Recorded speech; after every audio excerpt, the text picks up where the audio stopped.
और चलिए अब बात विस्फोट में सबसे पहले रूस की कर लेते हैं, जहां रूस का यूक्रेन पर अब तक का सबसे बड़ा हमला देखने को मिला है।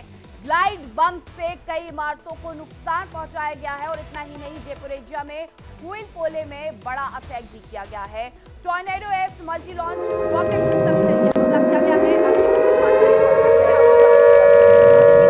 जहां रूस का यूक्रेन पर अब तक का सबसे बड़ा हमले को देखने को मिला है। इस दौरान ग्लाइड बम से कई इमारतों को नुकसान पहुंचाया गया है।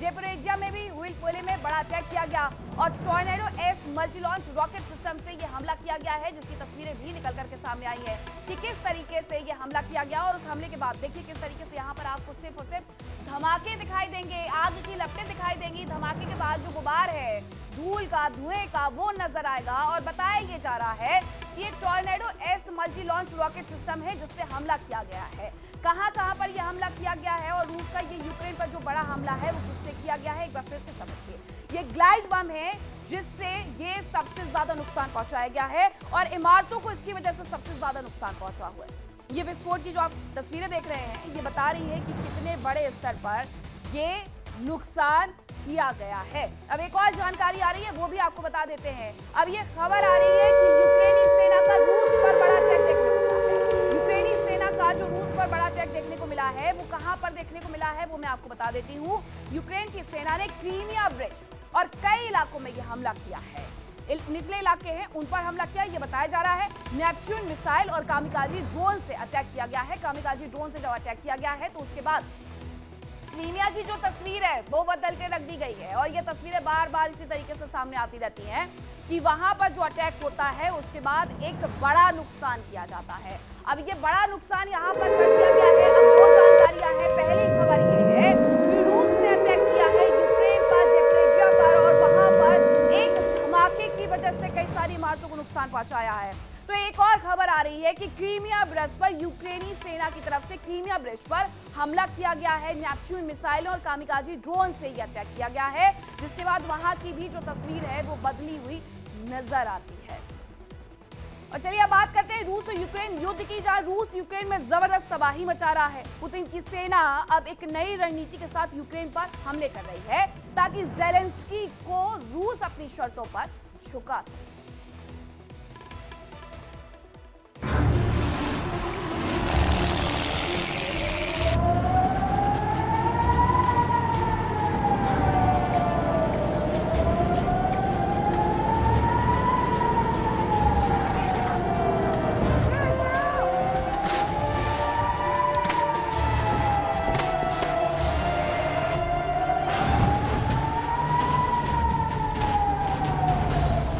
फ्लोरिडा मीटिंग भी फेल।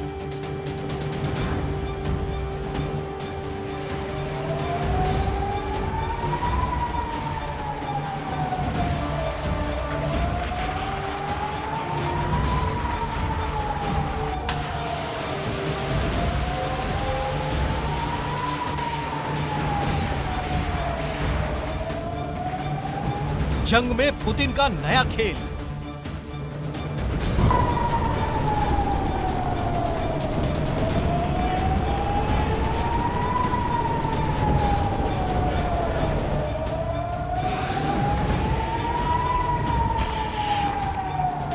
यूक्रेन का होगा संपूर्ण दहन। तो अब आपको ये भी बता दें कि एक तरफ रूस यूक्रेन को दहलाने का काम कर रहा है तो वहीं दूसरी ओर यूक्रेन की जो आर्मी है उसकी तरफ से भी लगातार पलटवार किए जा रहे हैं ताकि वो भी रूस को उसी तरीके से दहला सके जिस तरीके से उनके इलाकों को दहलाने की साजिश रची गई है। आपको रिपोर्ट दिखाते हैं।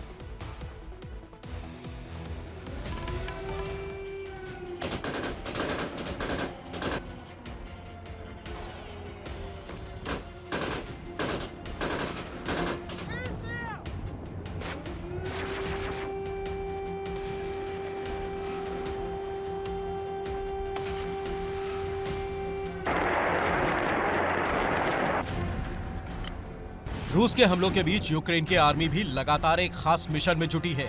यूक्रेनी सेना की ड्रोन पोस्ट के कमांडर लगातार रणनीति बनाकर रूस को दहला रहे हैं।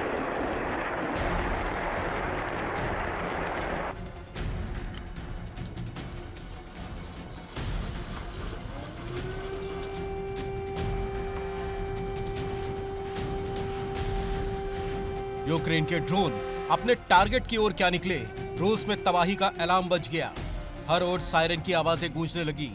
लेकिन जब हमला 200 ड्रोन से किया गया हो तो उसे किसी भी एयर डिफेंस सिस्टम से रोकना लगभग नामुमकिन हो जाता है।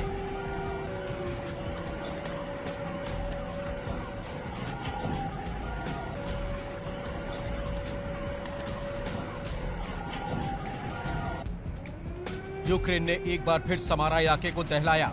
यहां की सिजरान रिफाइनरी पर जबरदस्त अटैक किया गया, जिससे प्लांट के कई हिस्सों में भीषण आग लग गई। आग की ऊंची ऊंची लपटें कई किलोमीटर दूर से ही देखी जा सकती थी।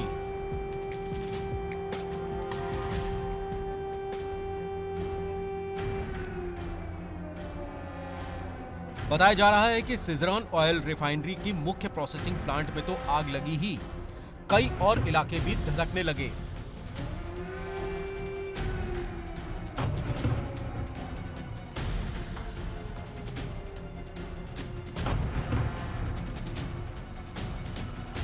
रिफाइनरी के पास 12 ड्रोन नष्ट किए गए। यहां हर साल लगभग 70 लाख टन तेल का उत्पादन होता है।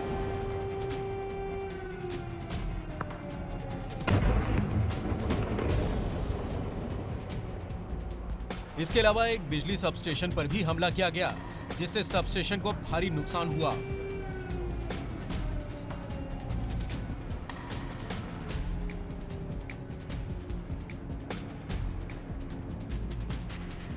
यूक्रेनी ड्रोन ने तवेर में भी तबाही मचाई। यहां एक फैक्ट्री पर जबरदस्त हमला किया गया। बताया जा रहा है कि यहां आग करीब 500 स्क्वायर मीटर इलाके में फैल गई। हालांकि रूस की ओर से ड्रोन अटैक की पुष्टि नहीं की गई है।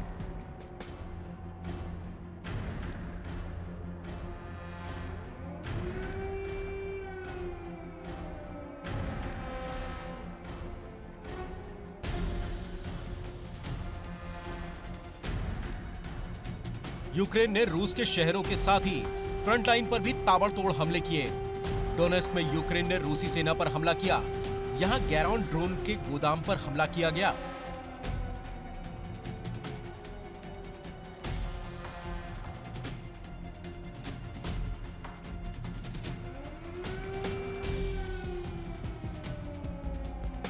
जबकि मेलिटोपोल में भी यूक्रेन ने रूसी सेना पर अटैक किया।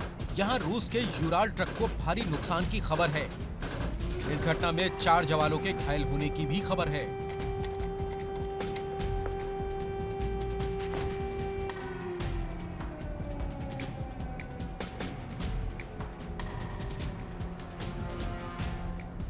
Нихуя, я думал, вниз полетит. यूक्रेन ने रूसी एयरबेस पर भी अटैक किया। В натуре? Ебать. Да ну нахуй. खास के एयरफील्ड के पास करीब 11 ड्रोन नष्ट करने का दावा किया गया। मारिउपोल में भी यूक्रेन ने रूस की जीआरयू ब्रिगेड का सेंटर नष्ट कर दिया।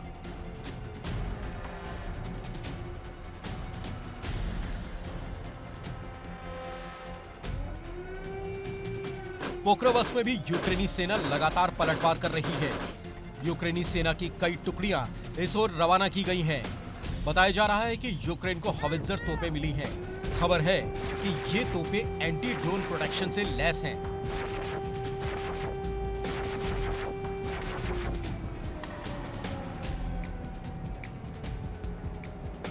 यूक्रेन ने क्रीमिया पर भी जबरदस्त अटैक किया। यहां के चोर्नोमोर्स्क में यूक्रेन के ड्रोन अटैक से जबरदस्त नुकसान होने की खबर है। बताया जा रहा है कि यहां वाल्दाई राडार सेंटर नष्ट हो गया।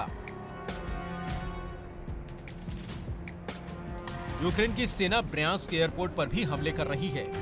यूक्रेनी सेना के ब्रयांस्क हमले को यूक्रेन का पलटवार माना जा रहा है। बताया जा रहा है कि यहां से इस्कंदर मिसाइल से हमले किए जा रहे हैं।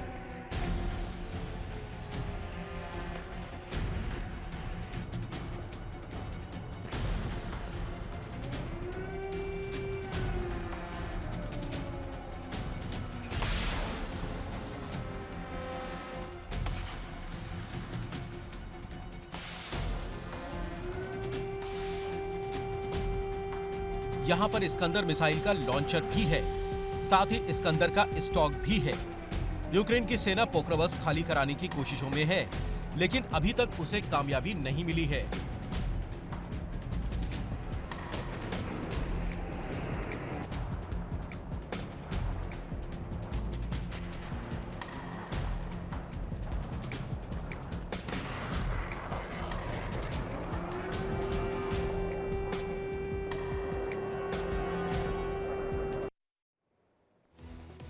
रूस यूक्रेन के बीच में किस तरीके से जंग चल रही है वो आपने रिपोर्ट्स के माध्यम से देख ली। एक तरफ रूस है, दूसरी तरफ यूक्रेन है और दोनों ही बराबरी से जंग के मैदान में अभी भी डटे हुए हैं।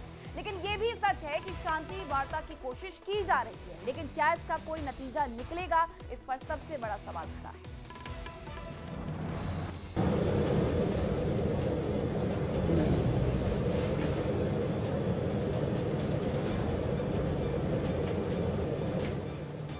आप इस शानदार इमारत के ऊपर हो रहे इन धमाकों को देख रहे हैं।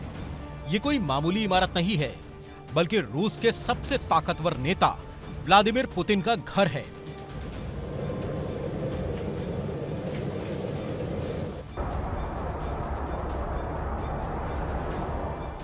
पुतिन के नोवगोरोद स्थित घर पर 91 ड्रोन से हमला किया गया।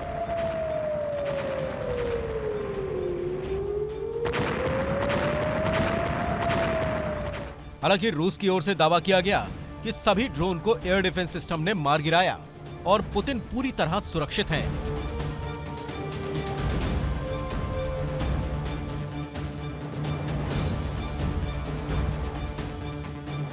इस घटना से शांति वार्ता के रास्ते में रोड़ा जरूर अटक सकता है। खबर है कि पुतिन ने अपने आवास पर हमले की सूचना ट्रंप को फोन पर दी।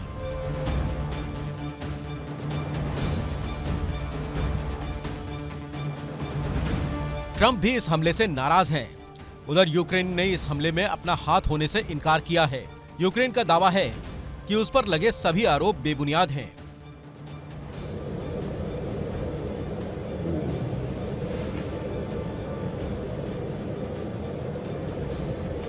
इस बीच बड़ा सवाल यह है कि क्या फ्लोरिडा में हुई बैठक का अंजाम भी पिछली बैठकों जैसा ही होगा।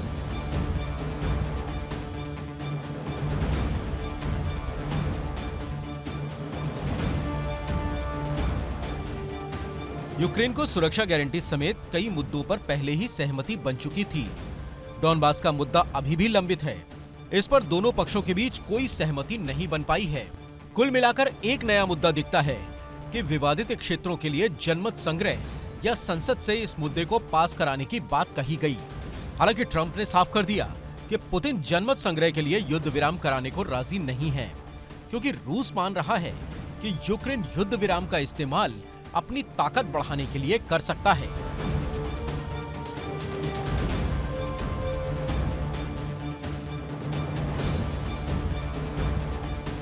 इसके अलावा ज़ैपोरिज़िया प्लांट को दोबारा शुरू करने पर चर्चा तो हुई, लेकिन इसके मालिकाना हक पर अभी तक फैसला नहीं हो पाया है।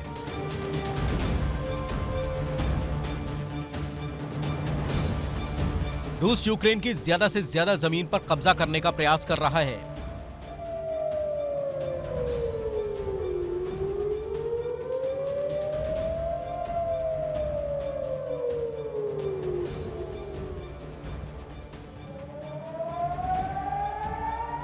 ताकि डोनबास को लेकर यूक्रेन पर दबाव बनाया जा सके, क्योंकि अगर डोनबास रूस के पास चला गया तो उससे यूक्रेन को भारी नुकसान होगा,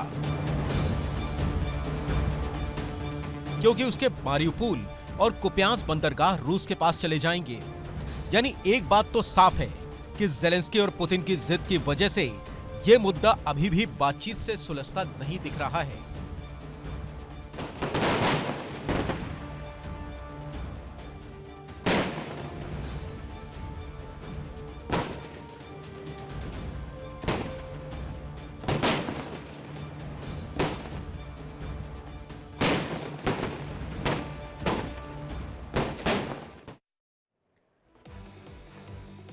लेकिन इस जंग में कुछ ऐसे किरदारों की भी बात हो रही है जिन पर ये आरोप लग रहे हैं कि वो जंग को थमने ही नहीं देना चाहते हैं। अब ये कौन लोग हैं जिन पर ये आरोप लगे हैं कि वो जंग नहीं चाहते कि रुक जाए?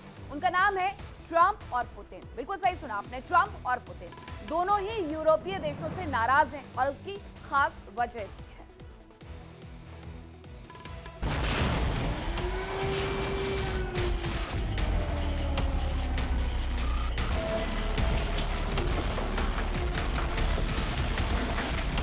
यूरोप को रूस पर भरोसा नहीं है और रूस भी यूरोप पर भड़का हुआ है।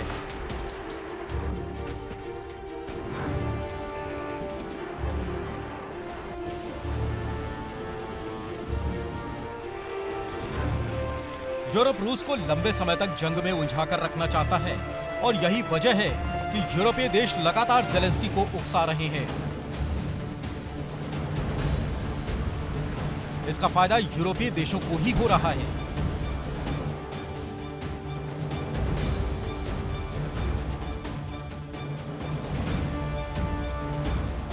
क्योंकि यूरोपियन देश यूक्रेन की आर्थिक मदद के नाम पर उसे पैसा देते हैं और फिर यूक्रेन हथियारों की कमी का रोना रोता है।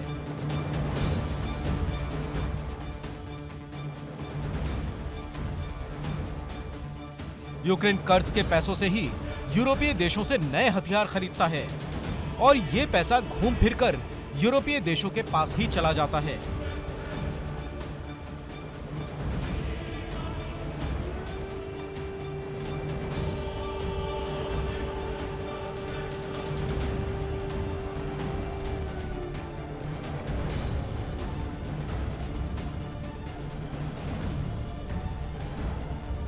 साफ है कि यूरोप सामने से तो यूक्रेन की मदद कर रहा है, लेकिन वो पैसा वापस उसके पास ही आ रहा है। ऐसे में यूरोप को कोई नुकसान नहीं है, उल्टे उसके हथियार बिक रहे हैं और वो दुनिया में हथियारों के नए सौदागर के रूप में अपनी पहचान बना रहा है।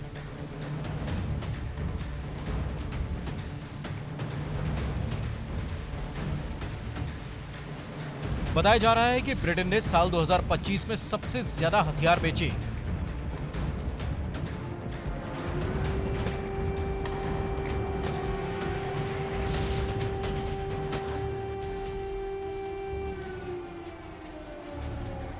इस साल ब्रिटेन ने 2,42,000 करोड़ की डिफेंस डील की, जिससे ब्रिटेन की जीडीपी को फायदा होगा।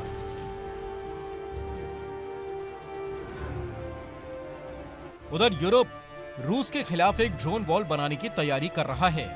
यह ड्रोन वॉल करीब 4,000 किलोमीटर लंबी होगी। इसमें 3 स्तरों पर सुरक्षा होगी। पहली लेयर में रडार होगी, जबकि दूसरी लेयर में एंटी ड्रोन सिस्टम होगा और तीसरी लेयर में कॉम्बैट जंबो ड्रोन होंगे।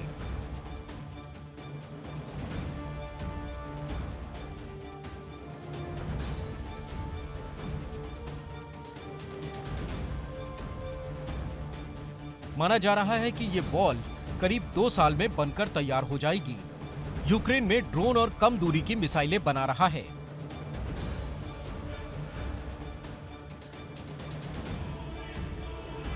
जबकि ब्रिटेन एंटी ड्रोन गन और एंटी टैंक हथियारों का निर्माण कर रहा है।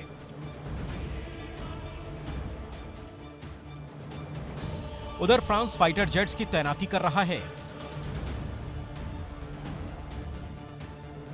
खबरों के मुताबिक रूस की घेराबंदी के लिए यूरोप के करीब 10 लाख जवान तैयार हैं।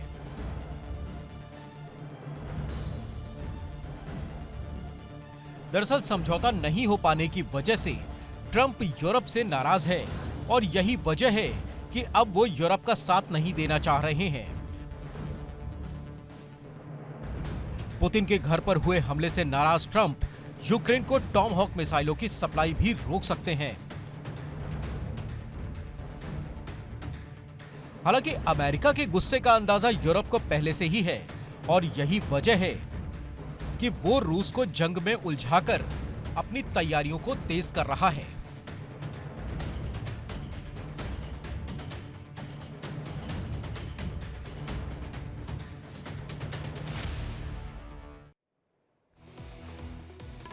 मसौदा जरूर तैयार किया गया है, लेकिन सवाल यह है कि क्या दोनों ही देश इस पर सहमत हो जाएंगे। हालांकि जंग के बीच एक मुद्दा ऐसा भी है जिस पर रूस और यूक्रेन दोनों ही एकमत नजर आते हैं। वो भी क्यों ना, क्योंकि ये खतरा बहुत बड़ा है।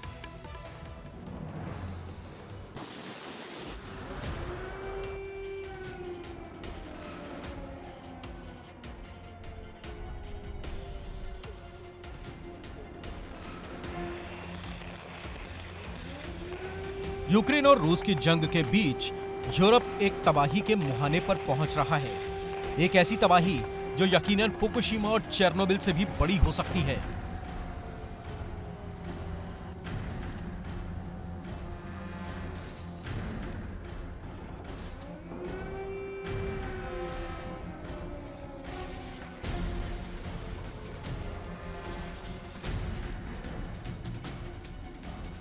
यूरोप के सबसे बड़े nuclear power plant Zaporizhzhia power plant से रेडिएशन लीक का खतरा बढ़ रहा है।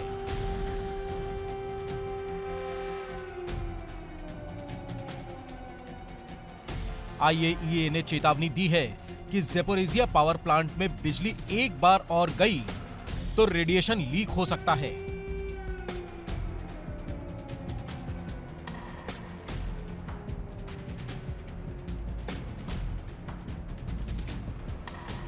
दरअसल ज़ैपोरिज़िया पावर प्लांट में बीते कुछ समय से 10 बार ब्लैकआउट हो चुका है। यहां सितंबर-अक्टूबर में करीब एक हफ्ते तक बिजली नहीं रही।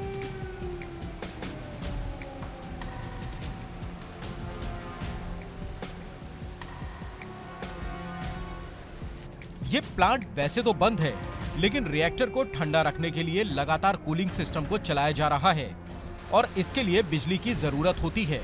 और प्लांट में हालात ऐसे हैं कि बाहरी सप्लाई लाइन कट चुकी है। पूरा प्लांट अंधेरे में डूबा है। यहाँ केवल कूलिंग सिस्टम के लिए बिजली सप्लाई हो रही है।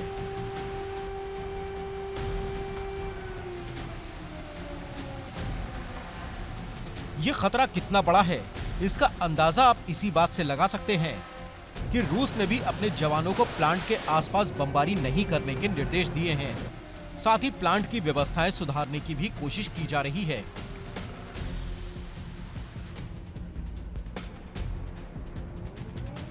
अगर यहां से कोर मेल्ट डाउन हुआ और रेडिएशन फैला तो इसका असर यूक्रेन पर तो होगा ही। रूस और बेलारूस भी इसके असर से नहीं बच पाएंगे। इनके अलावा हवा और पानी के जरिए रेडिएशन का असर Poland, Romania, Hungary, Slovakia, Bulgaria, तुर्की और जॉर्जिया तक फैल सकता है।